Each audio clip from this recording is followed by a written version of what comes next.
Does your ad, your digital marketing ad, does it speak to your audience on a psychological level?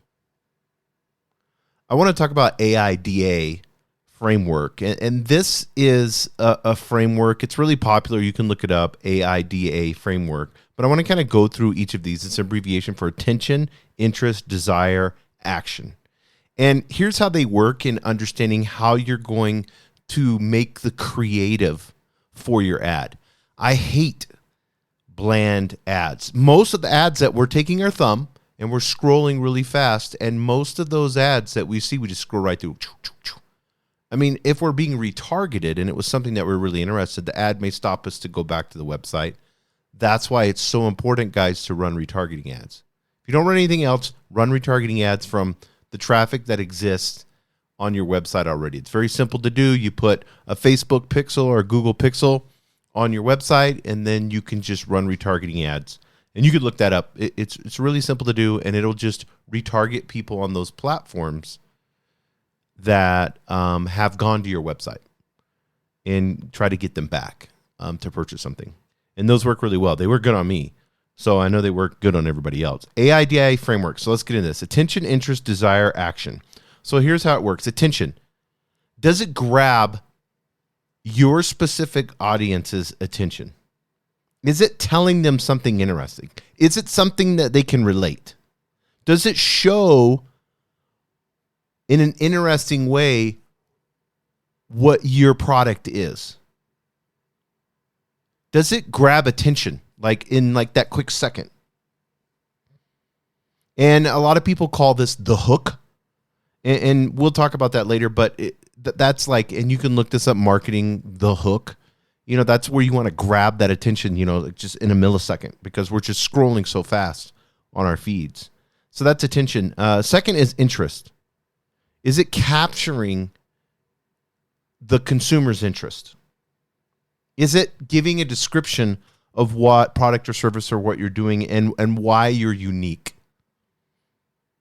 And why is it so great? Why is your Irish pub way better than the 4 other Irish pubs that are in the area?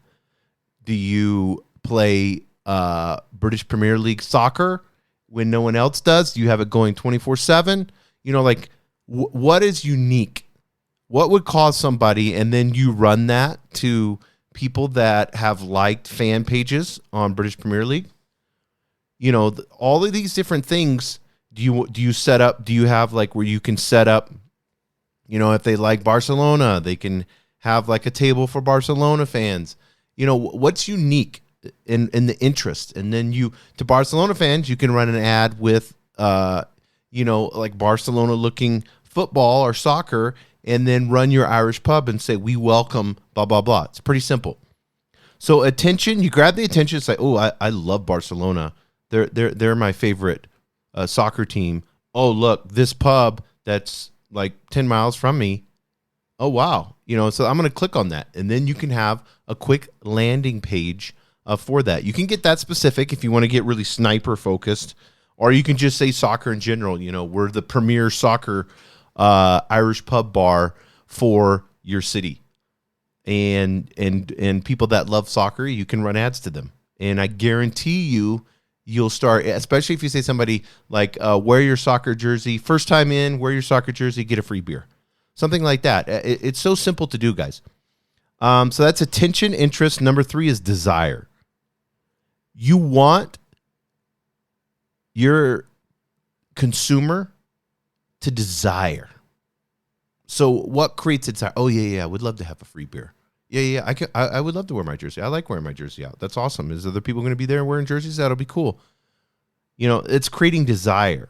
You're going to appeal to their need and their want directly. Or maybe you have a product that solves a problem. How does it solve them specifically? The problem that you have, how does it solve it specifically? And then why do they need it?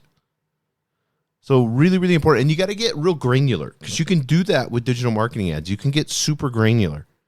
So I'm trying to think of something. So let's say you have a bodybuilding gym in a city and you want to just focus on attracting bodybuilders. It's a new bodybuilding gym and you want to have, it's kind of more of like I lift weights a ton, so it's like a meathead type place, and that's what you want.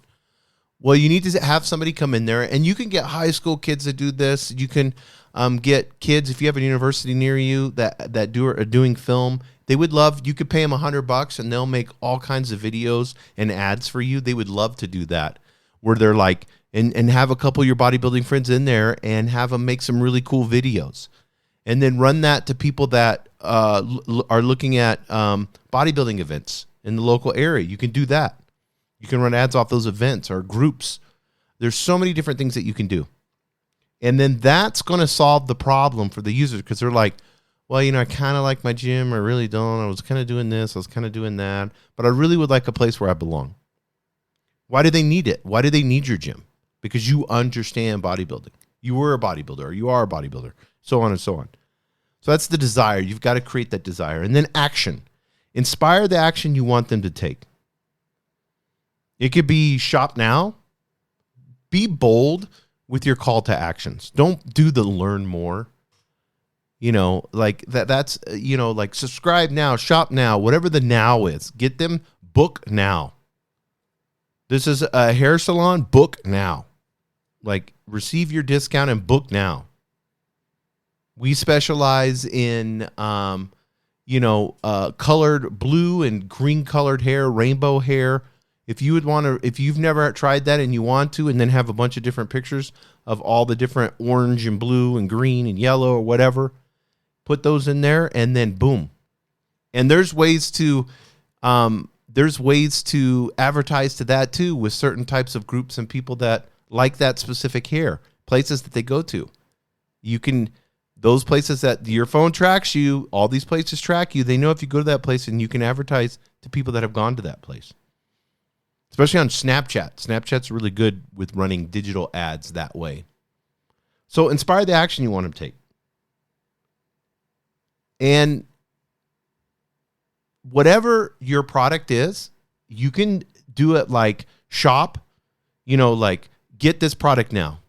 You need this. All of those things. And these are just examples.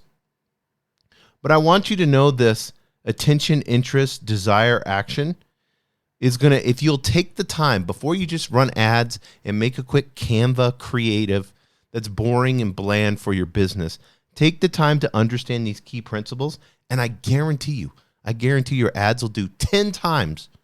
The conversion rate on those ads will be 10 times better if you'll just take a day or two to go through this, write these out, put these on big cards, put it on a big whiteboard. That's what I like to do. I like to put AIDA framework, and then I put attention, interest, desire, action, and then I go through each of those and I answer all those questions. And then that usually gives me the whole creative side of what I need the video or the ad to be. And all of these things are very inexpensive to do, guys. This is not expensive. This right here is free, unless you want to pay for a whiteboard. So do the AIDA. Let me know how it goes. You can DM me. Subscribe to our Instagram and Twitter, ABQ Jason Rigby, on both of them. I'm mostly on Instagram the most, and then second is on Twitter. I will be doing video here pretty soon. I've been just doing audio in the studio. I have a really nice podcast studio, nice camera and stuff. So I'm planning on doing that here pretty soon. I think I just, and I've done some interviews. If you look in the past, I like doing those. It's just taking the time to be able to get a hold of the person and schedule it. And this is just way easier for my time right now with all the different, revenue streams that I'm creating right now. And I'm going to do a podcast here pretty soon on that, how to create multiple streams of revenue coming in, especially online, guys. We have the internet, the global world wide web. If we're not all making money off a side hustle online, it's silly. We all need to be doing that. And how you do that is by learning all this, the AIDA framework.